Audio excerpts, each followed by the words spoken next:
campaign coming up and hitting its strides. So I guess I'll begin by talking about why are we here today? So we often know that the impact of the work the sector does is hidden, and while we are expected to collect data and information from DCJ as part of our contracts, it's often once you've hit the press the send button with Index, it's kind of finished, and you think that's all. You've done your contract KPIs, and it's time to then move on to your more pressing work. So what I'm here to talk to everyone about is that I know I used to be similar when I was working as a frontline worker. I used to get really frustrated that the data was taking me away from what I thought was really meaningful, and that was my engagement with my clients. But there is actually a silver lining when it comes to the DEX contract, and the DEX data system is actually looking at the demographic information that's in there, and also the tracking, because data is important, not just for DCJ, but also how you tell the story of what you do with your manager, with your staff and colleagues, with the board and management committee, and your funders, not just DCJ, but other potential funders. But most importantly, it tells the story of what you do with your community and your clients. So my role today, my goal is to inspire you that you don't need to be an accountant to appreciate data and the stories that data can tell. Today's session we'll be looking at, so we've already done the housekeeping introduction. So I should say I'm Lisa Smiler. I'm the Sector Development Officer at FAMS. And also I'd like to introduce you to Bronte, who's also here going to be working on the project. Bronte might want us to give us a wave. And Sam, who's on place with us, the social workforce student, who's been helping in the background very much with this project. So we're going to look at today's session. We'll be looking at the Amplify project that we're launching today, how to measure the outcomes, identify the stories, and then look at the Amplify Your Impact strategy. And then there's a bit of a Q&A session at the end. So basically, the scope of the project is to amplify what you have been doing within DEX, learning from that information, and then looking at the highlights or the social impact of what you've been doing as an organisation in your community.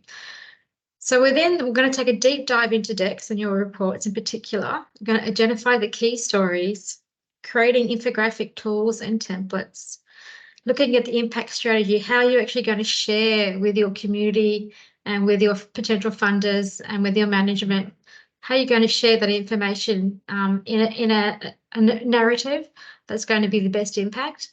But also the last element is to have systems that foster the replication of the data that you're telling the stories about. So trying to create templates that you just need to keep using and reusing and plugging in the updated information as DEX reporting periods come and go.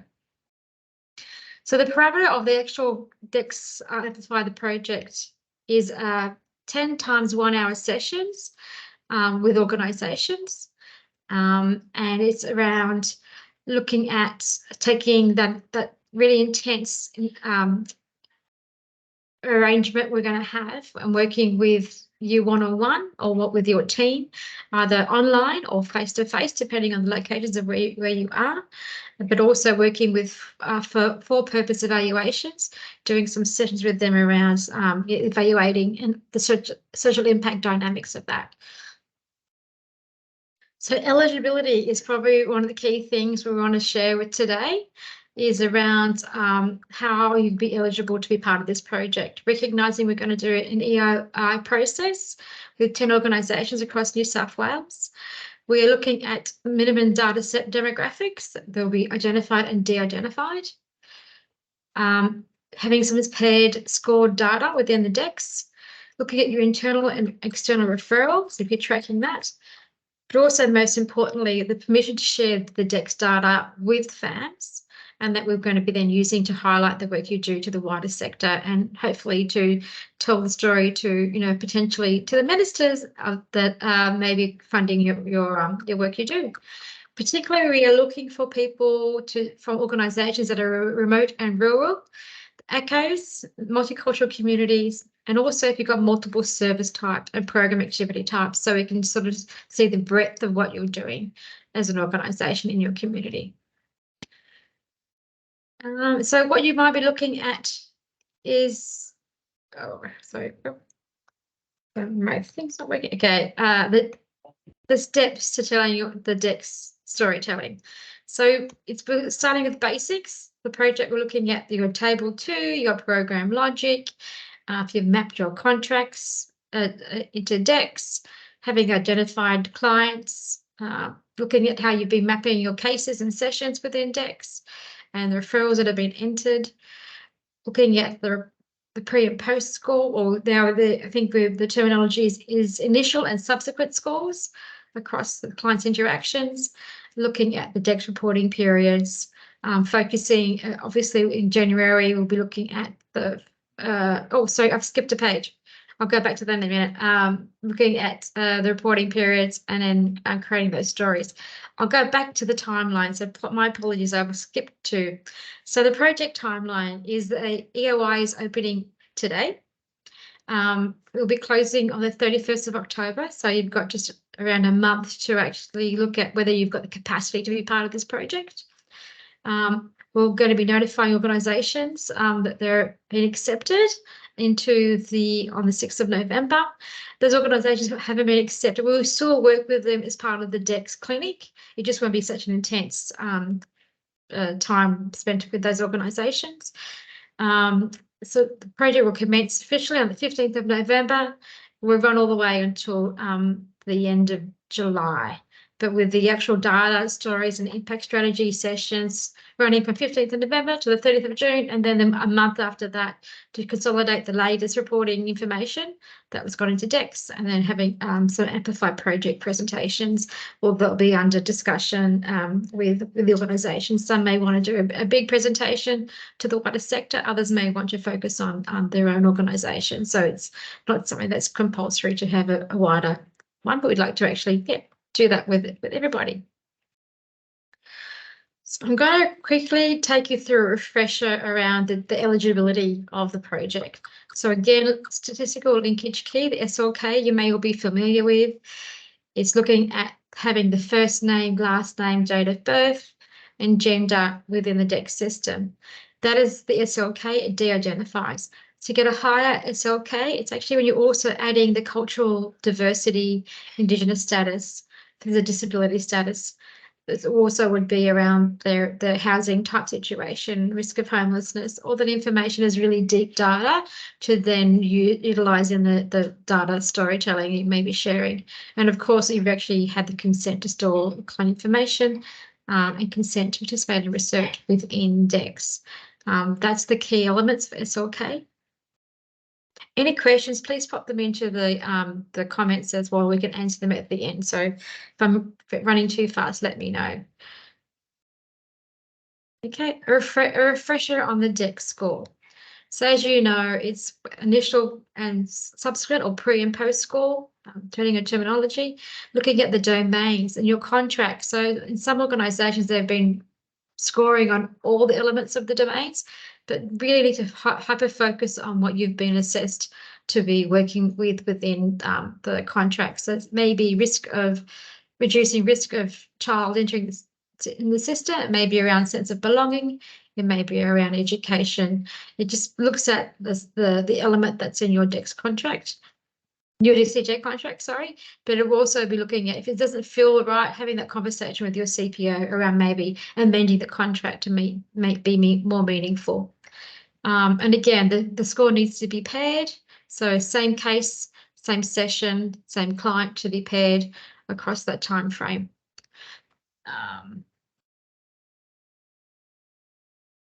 Moving along. Okay, again, reflecting on the different, so again, the different types of scores. So again, the domains that are associated with your contract. You've got circumstances, you've got goals, you've got satisfaction, and you've got community score. And we really are trying to track how the involvement your client has across all the ways in which you work with them. So it may be about them looking at they've changed, they feel more empowered, they've got more knowledge. They've been able to see how they can maybe move forward with their situation. And often is also look at the satisfaction they have working with the organisation. Do they feel heard? Have they been respected? Would they refer your organisation to others that they may know? And obviously the community scores is around whether or not they're connected into their community, they have a sense of belonging, they feel like that they're meeting new people in the community. It's actually been enhancing their life. Those elements are what are really important, and I think a really lovely, a really good story to tell when it comes to the data that you may be seeking. So the project will also navigate the DEX report. So I know some people aren't really familiar with the DEX reports, but it really is a deep well of information in there. So here's just some of the highlights you may be able to, we'll be looking at within this project. So looking at your table 2 is the first little snapshot there, is your overall elements of how many clients you're working with, how many you identified, when they're coming into your organisation across the calendar month. Then we're looking at the SLK, so you can see how deep the information is on their actual clients' understanding of where they're at in their situation when it comes to what they're facing. And you're looking at the other 2 sections are around the paired data and information around scores.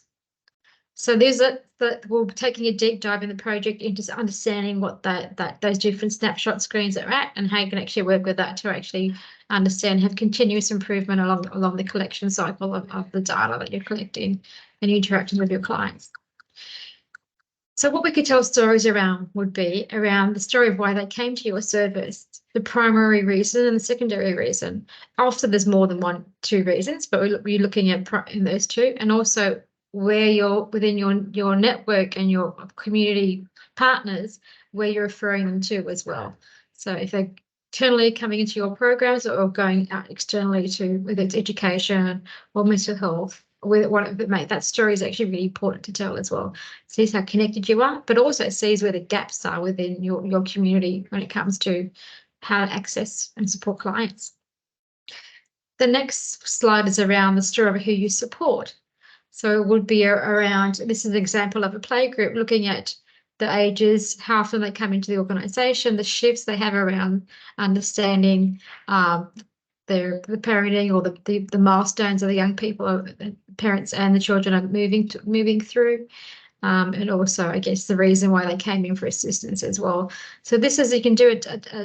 I've done an extract out of DEX and then created, these kind of infographics just using Excel. So we'll look at that in particular.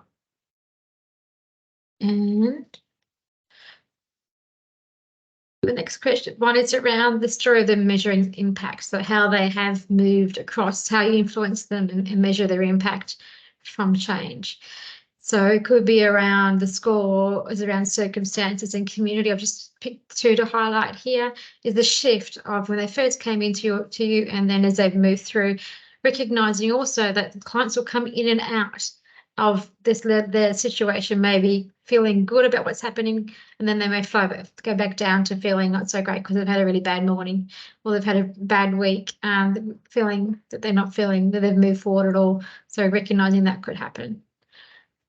I've just got some. So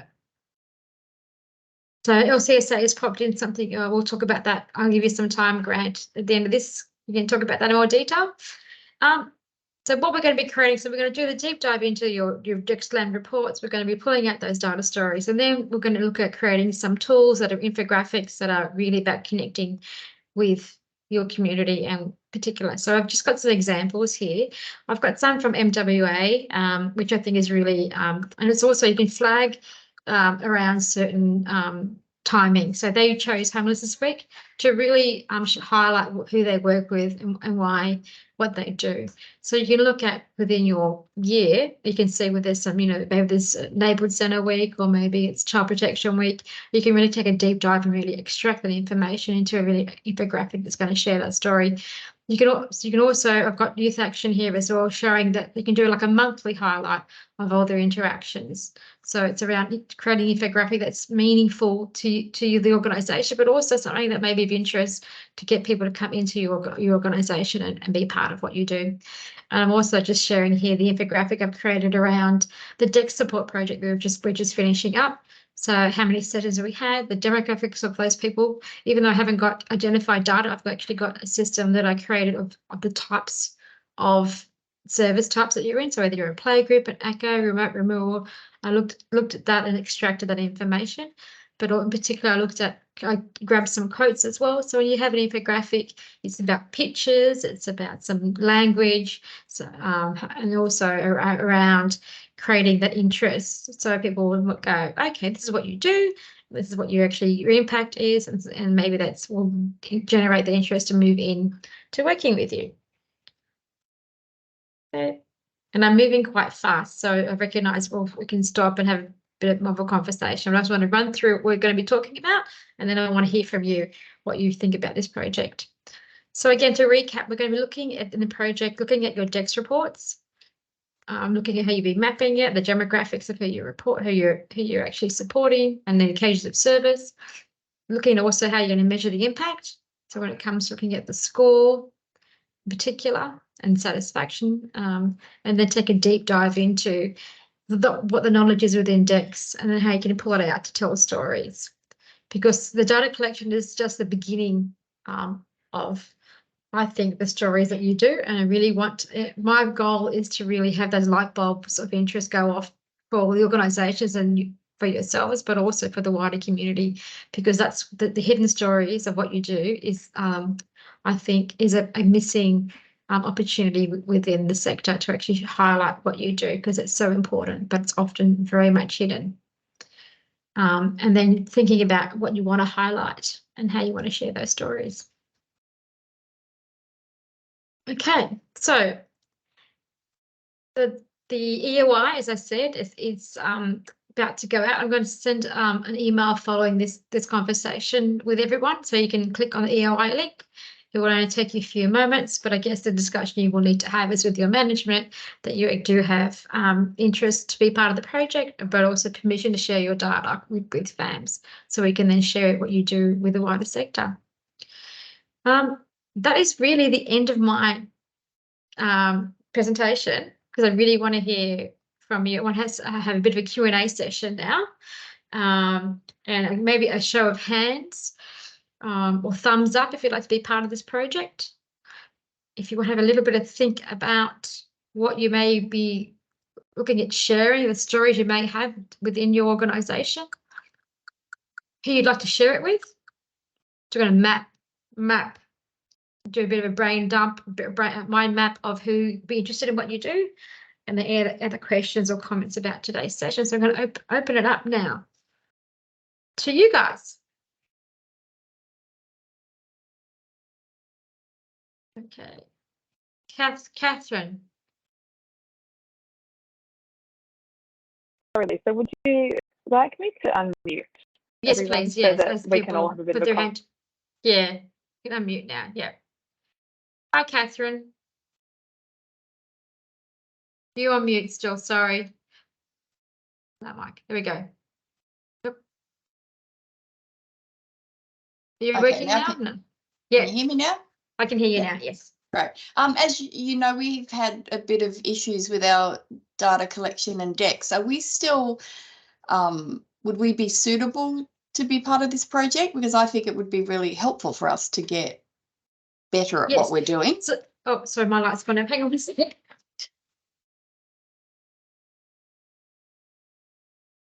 Oh, I'm so sorry, everybody. Working for energy within an energy saving environment. I guess sometimes go dark. So what I'll be looking at is you have at least 6 months of information in DEX that we can then pull the stories out of. 6 months is a minimum. So 6 months of information that would be around the demographic data, some scores in particular, and the cases of service. Okay. Does that make sense? Yeah, and we can have a conversation, Catherine, outside of this session to see where you're at now within your DEX journey. It is a journey. It's an interesting journey for a lot of people. Thank you.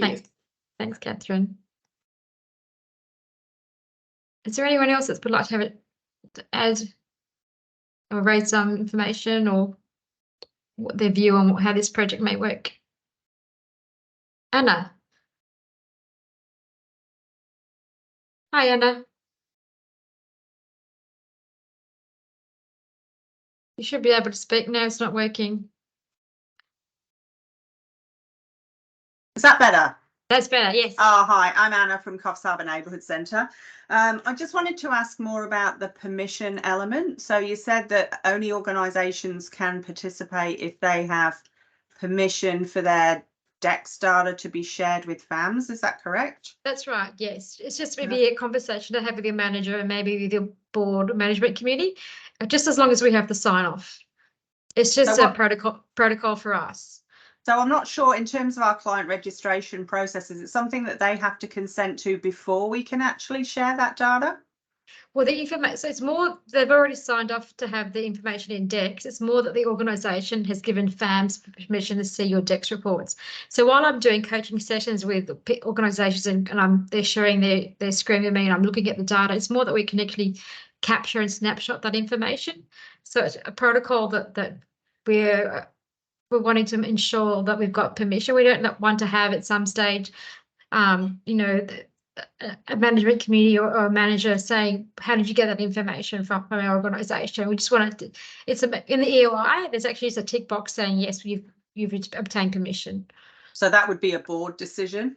A board, it's depending it's operational or whether it's a board decision, it'd be up to the organisation to come to that decision. Okay. And Anna, it's the de-identified data, so it's not your client. It's all de-identified. It's not your client data. It's like how many occasions of service there were, what the referral points were. So it's those kind of broader pieces of information.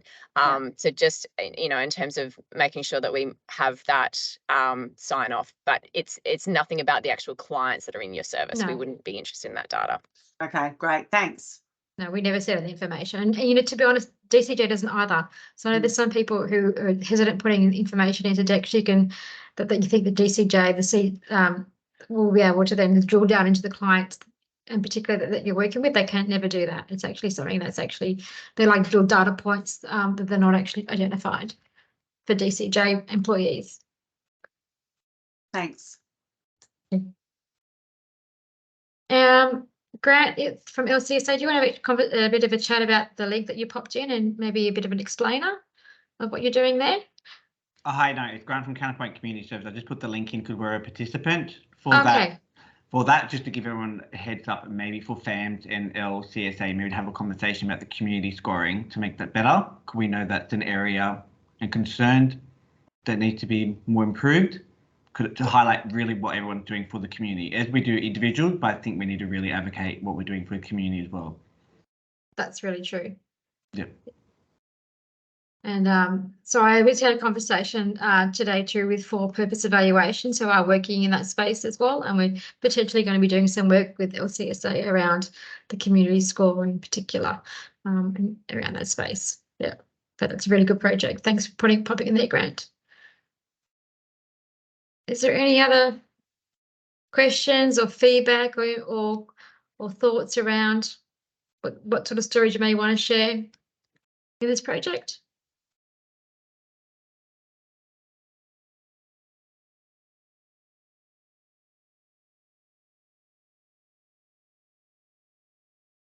Do you think there's something that the sector is needing to be part of?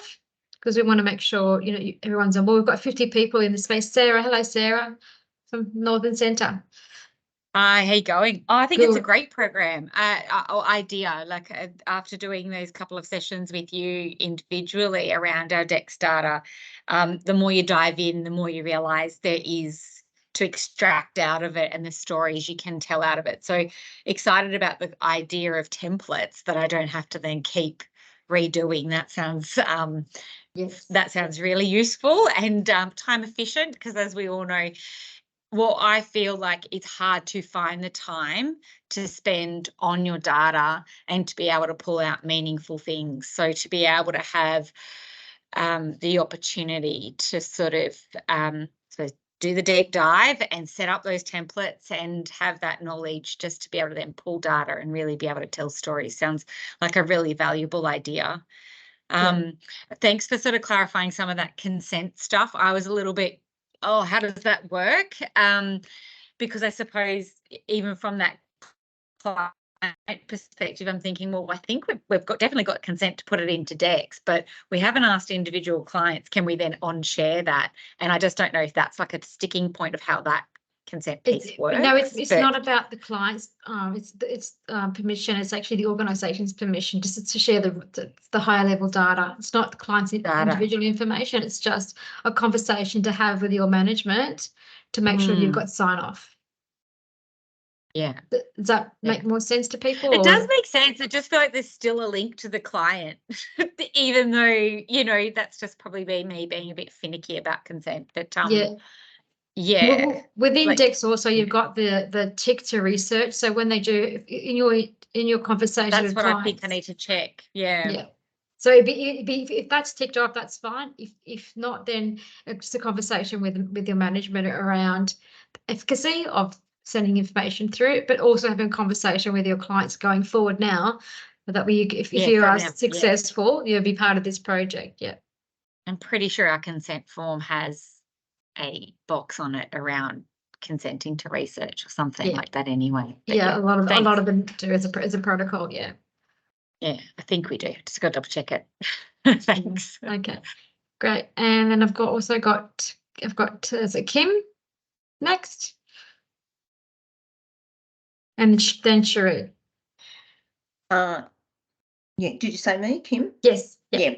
I just want to say that I've been using Dex for years, entering stuff into Dex for years, but I've never really been able to get my head around the report, like getting reports out of Dex.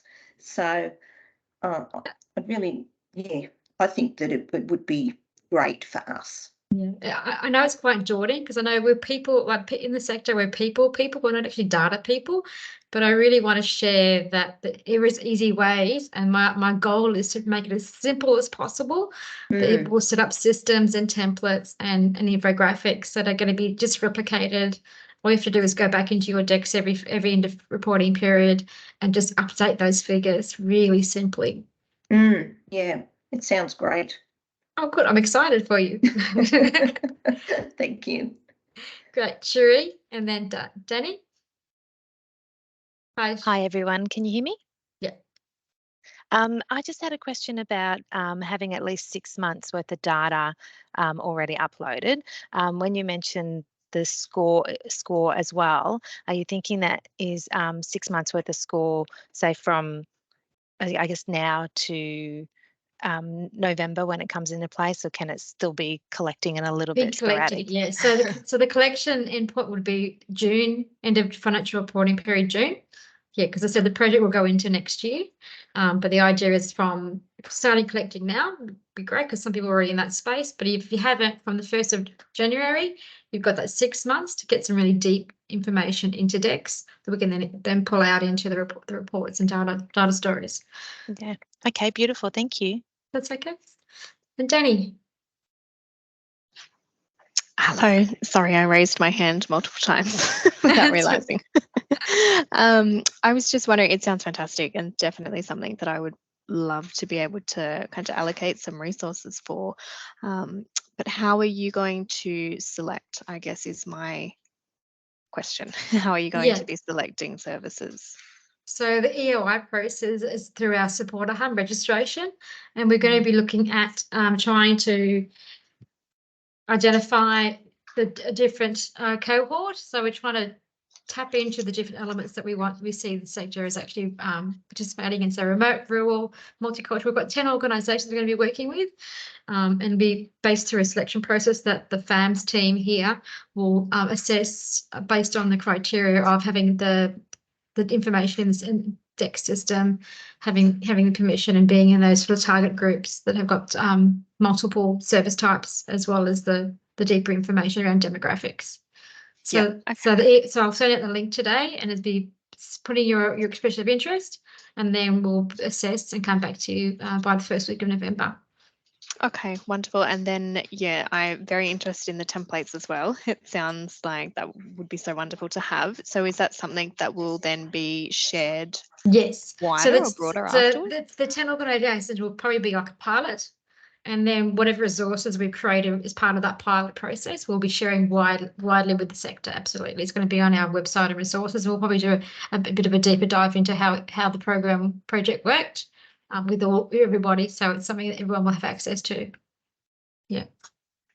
Great, thank you so much. That's okay. And then I've got, oops, down here, I can't, Kim, you got your hand up still? Oh. And Anna, you've got your hand up again? Is that another question or another question? Okay, and then there's Elizabeth as well. Elizabeth. Yeah, is it my turn or not? Yeah, your turn, Anna, yeah. That's my turn. So yeah, somebody just touched on resources. We're a very resource poor organisation. I'm just trying to get my head around, from our perspective, how much work, extra work, do you think might be involved in us participating in this process? Can you just talk to that a little bit? Sure. So there'll be 10 1-hour sessions across the whole project period. So for each organisation would participate in 10 1-hour sessions. 10 1-hour sessions. And then we may bring the group together to talk about maybe a couple of sessions, like a lunch and learn of where everyone's at, sharing their experiences, sharing what's maybe some commonalities, looking at how people are tracking. But in my aim is to keep it as less resource intensive as possible. Because I do recognise people are short for time in the sector, 100%. So across the 8-month period, 10 hours, and then probably about 2 or 3 other sessions as well. We're looking at working with for-purpose evaluation. So we're going to be looking maybe doing some sessions with them as well. So looking at how you do collect the information for social impact and some theory around that. So really upskilling the sector on what that really looks like. Can I just ask, is there homework as well as the 10 sessions? So there will be probably some things to follow up on. Yeah, so maybe looking at rejigging your intake forms. There may be sort of looking at the kind of stories you might want to do. So this one of the sessions, for say, would be looking at your DEX reports and pulling out the information in your DEX reports, and then looking at what you really want to drill down into as well. So yeah, there will be some homework, unfortunately, but hopefully it'll be something that will be very valuable across time. Okay, Elizabeth, did that answer your question, Sarah? Okay. Can you hear me? Yes, Elizabeth, yes. Okay, no, sorry, Sarah, you just answered my question because we're very resource poor also, and your time is really, really valuable. I actually find I usually do 7 hours of my own time just to keep up, as we all do, not just me. But you know, it seems reasonable that 10 1-hour sessions and you know, just a few other sessions to regroup and see where we're all at. I'd be very interested in being a part of this. Yeah. And I do recognise, I can see communities and kids have said that they haven't got the capacity. I understand that. But what I am hoping that if you can't participate in the pilot, you'll be able to then jump back in board when the resources and when what we've created together is part of, you know, you can then pick them up and then take it into your own organisation. But I guess we're going to be providing the support to actually help you understand and take the deep dive with you as organisations come on board. Oh, well, fantastic. We can only put our names down and see if we're selected. Absolutely. So what I might do is I might actually drop the link into this session as well. So you've got it straight up. Great. Okay. So if you're interested, jump on board today. Unfortunately, I haven't got like a voucher to give you for signing up. But thank you very much. Yeah, thank you. I'm really keen to work with everybody because as I understand, as an frontline worker, I do get that you are really time resource poor, but I'm hoping what we're going to create together, we would enhance what you do and hopefully enable you to sell what you do to the community, but other potentially to fund other the funders and back to DCJ, so they really understand, you know, what you do is important, and you know, hopefully down the track there'll be more funding coming to our sector. Absolutely. Thank you. That's all right. Thanks, Elizabeth. Is there anyone else that'd like to ask a question or share some insight, or maybe give us maybe some roadblocks that maybe you're thinking that may be happening for organisations to attend?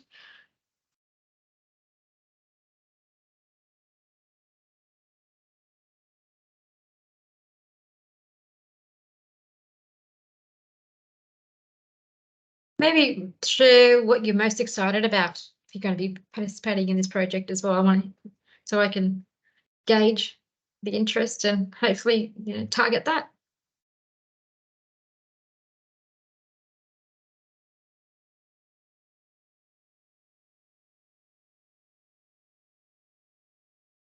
I think for us, it's sharing to our broader community the impact that we have. So a lot of people would know of a neighbourhood centre, they sort of know what we do, but just having a sort of graphically presented snapshot of some of the outcomes that we're having that we can promote more broadly than to our team, to our board, to the other service providers. That's something I'd be really excited about in COFs. Yeah, my hope is that you'll be able to share this with, like, in your own report. Like, that's one of the key areas you might share this information, but it might be also your social media. It may be when you go to interagencies and do partnership conversations with potential, partners, it'll be sharing that information as well, so they really see that you've got the deep knowledge of your community and how you could work with them to better enhance what they're going through. Mm. Is there anyone else I can pick on people, but I won't? Oh, Sarah again. Hey, Sarah. yeah, I could sort of add, I think that from thinking about the time and the investment of time and then the reward for that investment, I feel like having the guidance one-on-one as we are going through this process actually will save time for me. Where other than me digging through decks and you should see what I've tried to pull together for the annual report and like how long it's taken me to pull out the simplest things and put them in graphs in Excel, for example. So that amount, that time, I don't need to, use that time trying to figure it out on my own. So in some ways though, it'll be a time saver is what I'm hoping. It's what I'm sort of trying to rationalize in my mind anyway. And that I'm excited about. I like getting some time back. Yeah, I think because I see myself as a decoder. There is lots of information in decks and lots of information on DCJ websites. So my role is really to read all that, decode it, and hopefully translate it to you as organisations to make it the process less daunting, because it is quite daunting as you walk around the decks land. It is quite daunting to see all those different reports and understand what they actually mean. And do the continuous improvement element, which is, really what DCJ wants to see is the improvement of data over time. And ensuring that the interpretation of the data is correct as well. That's the other bit. I feel like sometimes I'm kind of stabbing in the dark, hoping that I'm interpreting that correctly. So for the storytelling pieces. So that's exciting to be able to really feel confident in that. Yeah, and data, all data tells a story. It's just looking at the story you want to tell. If you focus on people who weren't that happy with the organisation, or you focus on the ones that thought you fantastic, but acknowledging also that there's things that you maybe need to change and improve. Looking at the yin and yang of it, I think. So we've got a few more minutes left. I'm not sure whether you want to have an early mark or whether we can wrap up this session, and then I look forward to, please, you can also make contact with me. I'll pop in my email details. You should have it already, but I'll just pop it in again. Any questions outside of this session, please just don't hesitate to contact me.